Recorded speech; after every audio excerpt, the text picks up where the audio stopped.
4000 খ্রিস্টপূর্বাব্দ আগে প্রথম দিকের মিশরীয়রা প্যাপিরাসের শব্দকে লিখে তাকে জলে দ্রবীভূত করে যারা অসুস্থ তাদের ওষুধ হিসেবে দিতেন। কি অদ্ভুত, তাই না? এদিকে পেনসিলভেনিয়া হাসপাতাল, যেটা কিনা মার্কিন যুক্তরাষ্ট্রের প্রথম হাসপাতাল, সেখানে কবিতাকে নির্বাচন করা হলো থেরাপি হিসেবে। আমরা এদেশে মিউজিক থেরাপির কথা শুনেছি, ফিজিওথেরাপির কথা শুনেছি, কিন্তু পোয়েট্রি থেরাপি, সে আবার কি ধরনের থেরাপি? খায় না মাথায় দেয়? অনেকের প্রশ্ন আমাদের।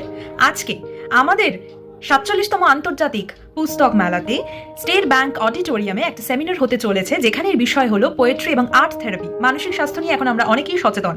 আমরা কথা বলছি বিভিন্ন থেরাপি নিয়ে, কিভাবে আমরা সুস্থ জীবনযাত্রার দিকে এগিয়ে যেতে পারি। ওষুধ খাওয়ার পাশাপাশি কিন্তু থেরাপিগুলো যথেষ্ট কার্যকর, এবং কবিতা, শব্দ, ছন্দ, উচ্চারণ, এগুলোও যে আমাদের ব্রেনে এত অ্যাক্টিভলি কাজ করতে পারে, সেই সব নিয়ে আজকের জ্ঞানীগুণী ব্যক্তিরা বইমেলাতে আলোচনায় থাকবেন। এবং কারা কারা থাকবেন? বিখ্যাত কবি সাহিত্যিক অদিতি বসু রায়, কবিতার ফেরিওয়ালা, আবৃত্তি শিল্পী শোভন